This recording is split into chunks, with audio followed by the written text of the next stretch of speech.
Virgin Mary. We used to have this Virgin Mary doll, and every time you connected her to an outlet, she would turn and bless all sides of the room. We bought her on one of my dad's surprise drunken trips to Tijuana. He'd come home from the racetrack at about midnight, wake us up, get us dressed, and we'd all hop into the station wagon. My mom drove, and my dad lowered the seat in the back, and he slept with us. My grandmother lived on one of the colonias, and she hated our 3 a.m. visits. But you see, blood is thicker than water.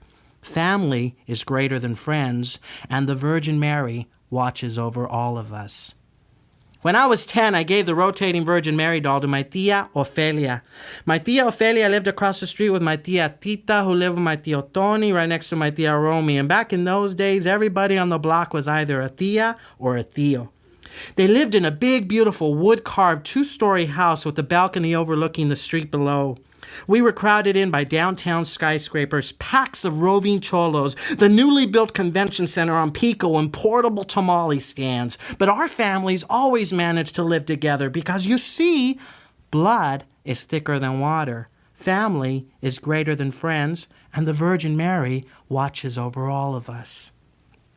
My tia lived on the top floor, and on the bottom lived the 18th Street gang. There was Smiley, Sleepy, Sad Girl, and a bunch of other homeboys hanging out in the front yard playing Bloodstone's Natural High. Like roaches, they split at the side of a cop car, slowly cruising through our neighborhood like tourists on Hollywood Boulevard. My favorite was a peewee who hung out on the back porch. His face was full of acne, and they called him Movie Star. All of our Mexican mothers in their daily laundry line ritual would cackle like chickens. Oye, Lupe, where's that movie star? My tia Ofelia, she hated cholos, and she would spit down the seeds of grapes she ate just to annoy them. She was like all my relatives, a grape picker from Delano, California. She claims that she had dated Cesar Chavez and that she knew everyone in Tulare, Visalia, and McFarland County. I couldn't call her a liar because she had breast cancer. My mom told us this in a voice reserved for nights when we didn't want to wake up my dad after one of his drunken soccer celebrations. Doctors at County General took away her tits in hopes of driving away La Bruja Maldita, who was slowly eating at her insides. When she was feeling okay, she would tell me stories about the farm worker movement and picking cherries one summer. The day I brought her the rotating Virgin Mary, she was in pain, and I know I should have waited, but I asked her quite innocently if I could see her chest. She slapped me hard on the face, calling me a malcriado, while she sobbed, her hands searched for medication. I felt so bad that day, even I could feel the bruja maldita eating at my heart. I never got the nerve to go back up. Weeks went by, and my tia continued to rock in her chair on the porch. When the weeks turned to months, she slowly started to forget us. People would walk by and offer up a "Buenas tardes, señora," but you could tell she was having trouble remembering faces. My grandmother sent a crate of grapes to help her to remember, but nothing worked. My mom and my tia Romy said that my tia Ofelia was becoming a baby otra vez. La bruja maldita ate at her bones, and slowly she began to slump forward like the G.I. Joes that my brother and I used to melt with burning tamale leaves. Her cheeks caved in like the plastic skeletons that you could buy at the border, and one day I looked up and she was gone. Phones rang, food poured in, little envelopes of $20 bills, hysterical screams from distant relatives on a Mexico to L.A. party line. The tears of my relatives were covered with huge veils that they wore to Immaculate Conception. Dramatic uncles openly wept, and even my grandmother got into the drama by attempting to jump onto the coffin at the burial. I had to sleep on the floor with dark-skinned cousins from ranchos in Jalisco, and although I hated it, I had to remember that blood is thicker than water, family is greater than friends, and the Virgin Mary watches over all of us. A few weeks later, the Crips drove by and said, "Chump motherfuckers, greasy-ass Mexicans, go back to Tijuana." And they firebombed the 18th Street gang on the bottom floor.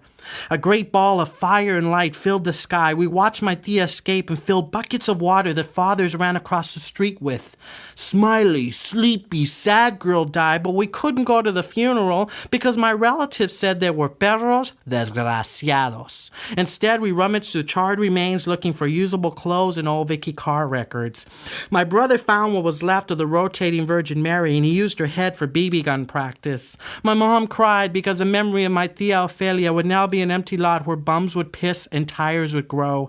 Every day she watered a little flower that she had planted on the lot until the Community Redevelopment Agency built the Pico Union projects over the memory of my tia Ophelia. When I was 18, I met this guy with a rotating Virgin Mary doll. He bought it in Mexico, so of course I fell in love. His skin was white, he ate broccoli, and he spoke like actors on a TV series.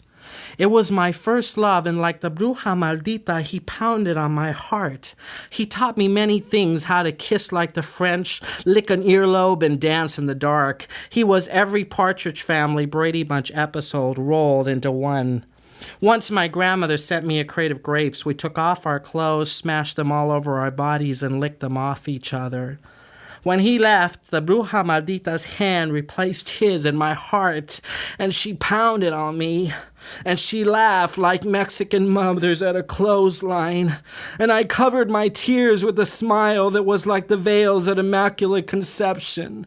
But my sorrow was so strong that relatives nearby would say, "Ay, mijo, don't you understand? Blood is thicker than water. Family is greater than friends. And that old Virgin Mary, she just watches over all of us."